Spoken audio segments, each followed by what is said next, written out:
குறிய சகோதரர்களே, பள்ளிவாசல்கள் என்று வரும் பொழுது பள்ளிவாசல்களுக்கு நம்மால் இயலுமான அந்த பங்களிப்புகளை, நம்மால் என்னென்ன உதவிகள் என்னென்ன பங்களிப்புகள் பள்ளிகளுக்கு செய்ய வேண்டுமோ அந்த அளவுக்கு நம்மால் இயலுமான பங்களிப்புகளை செய்ய வேண்டும். நபிகளார் ஸல்லல்லாஹு அலைஹி வஸல்லம் அவர்கள் சொன்னார்கள், ஒரு மனிதர் ஒரு பள்ளிவாசலை கட்டினார் என்றிருந்தால் அல்லாஹ் அவருக்காக சுவர்க்கத்திலே ஒரு மாளிகையை கட்டுகிறான். நபிகளார் ஸல்லல்லாஹு அலைஹி வஸல்லம் அவர்கள் சொன்னார்கள். இன்னொரு செய்தியிலே நபிகளார் ஸல்லல்லாஹு அலைஹி வஸல்லம் அவர்கள் சொன்னார்கள், ஒரு பறவை முட்டையிடக்கூடிய அந்த அளவுக்கும் ஒரு சிறியோர் இடத்தை போன்ற அளவுக்கு ஒரு பள்ளிவாசலை கட்டினால் அது ஒருவருக்கு கூட தொழுவதற்கு இடம் கிடையாது. நபிகளார் அந்த அளவுக்கு அதனுடைய நன்மையை உணர்த்துகிறார்கள். அந்த அளவுக்கு சிறிய அளவிலாவது அவர் பள்ளிவாசலை கட்டுவதற்கு உதவுவார் என்றிருந்தால், அப்படியான ஒரு பணியை செய்வார் என்றிருந்தால் அல்லாஹ் அதற்காக வேண்டி அல்லாஹ் சுவர்க்கத்திலே ஒரு மாளிகையை கட்டுகிறான் என்று நபிகளார் ஸல்லல்லாஹு அலைஹி வஸல்லம் அவர்கள் சொன்னார்கள். அன்புக்குரிய சகோதரர்களே, நம்முடைய சொத்துகள் நாம் பல விடயங்களுக்காக பங்கு போட்டு அதனை செலவழிக்கிறோம். அல்லாஹ்வுடைய மஸ்ஜிதுகளுக்காக, அல்லாஹ்வுடைய மாளிகைகளுக்காக நம்முடைய சொத்திலே எவ்வளவை ஒதுக்கி வைத்திருக்கிறோம். நம்முடைய வாழ்க்கையிலே நம்முடைய மரணத்துக்கு பின்னால், நாம் மரணித்ததற்கு பின்னால் நம்முடைய கபருக்கு நன்மை வந்து சேரக்கூடிய வழிகளில் ஒன்றாக இந்த சதகா ஜாரியா இருக்கிறது, நிரந்தரமான சதகா இருக்கிறது. நாம் பள்ளிவாசலிலே ஏதாவது ஒரு பகுதியை புனர் நிர்மாணம் செய்வதற்கு, அல்லது பள்ளிவாசலில் ஒரு மின்குமிழை போட்டு கொடுக்கிறோம், பள்ளிவாசலில் ஒரு மின்விசிறி ஒரு ஃபேனை போட்டு கொடுக்கிறோம். அது சுத்தும் காலமெல்லாம், அதன் மூலமாக மக்கள் பயனடையும் காலமெல்லாம் நம்முடைய கபருக்கு அப்படியே நன்மை வந்து சேர்ந்து கொள்ள போகிறது.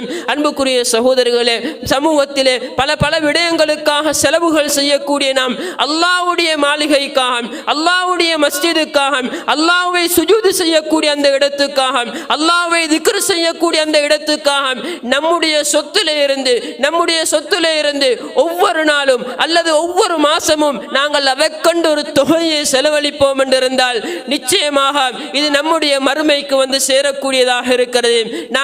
நாங்கள் மரணித்ததற்கு பின்னால் எம்முடைய கபரை வந்து அடையக்கூடியதாக இருக்கக்கூடிய வழிகளை நாங்கள் செய்து கொள்ள வேண்டும். நம்முடைய எதிர்காலத்துக்கண்டு எவ்வளவோ திட்டமிட்டு அவற்றுக்காக சேமிக்கிறோம். நம்முடைய பிள்ளைகளுக்கென்று இப்படி பலதுக்காக நாங்கள் சேமித்து வைக்கிறோம். நம்முடைய மரணத்துக்கு பின்னர் எது கிடைக்க வேண்டும் என்பதை நாங்கள் சேமிக்கிறோம். அன்புக்குரிய சகோதரர்களே, வாழக்கூடிய அந்த பிள்ளைகளின் எதிர்காலத்துக்காக சேமித்து அதற்கண்டு ஒதுக்கக்கூடிய நான் மரணித்து விட்டால் என்னுடைய கபருக்கு வந்து சேர வேண்டும், நான் நம்முடைய அல்லாஹ்விடத்தில் உயர்ந்த அந்தஸ்துகளை பெற வேண்டும் என்பதற்காக இதனை சேமித்து இருக்கிறோம். அல்லாஹ்வுடைய பாதையிலே செலவழிப்பது எந்த அளவு நன்மைக்குரிய அம்சமாக இருக்கிறது. நாங்கள் செலவழிக்கக்கூடியதை அல்லாஹ் 700 மடங்காக பன்மடங்காக்கி தருகிறான். நாங்கள் அல்லாஹ்வுடைய பாதையிலே செலவழிக்கக்கூடிய எந்த சதகாவும் நம்முடைய சொத்தை குறைக்க போவதில்லை. நம்முடைய பார்வைக்கு குறைவது போன்று தெரிந்தாலும் நபிகளார் ஸல்லல்லாஹு அலைஹி வஸல்லம் அவர்கள் சொன்னார்கள், சதகா ஒரு நாளும் நம்முடைய சொத்தை குறைக்காது. ஒரு மூமின் ஒரு நாளும் அப்படி நினைக்க மாட்டான், நான் எவ்வளவு கொடுத்தாலும் அதை அல்லாஹ் பன்மடங்காக்கி உலகத்திலும் மறுமையிலும் தருவான் என்ற அந்த உணர்வு ஒரு மூமினுடைய உள்ளத்திலே இருக்கும். எனவே அன்புக்குரிய சகோதரர்களே, பள்ளிவாசல்கள் விடயத்திலே நம்மால் இயலுமான பங்களிப்புகளை செய்ய வேண்டும். அதனை அலங்காரமாக, அதனை சுத்தமாக, அதிலிருந்து பல பணிகள் நடப்பதற்கும் நம்மால் இயலுமான பங்களிப்புகளை செய்து அதனை இஹ்லாஸோடு செய்வதற்கும் அதன் மூலமாக பன்மடங்கான நன்மைகளை பெற்றுக்கொள்வதற்கும் அல்லாஹ் நம் அனைவருக்கும் அருள் புரிய வேண்டும்.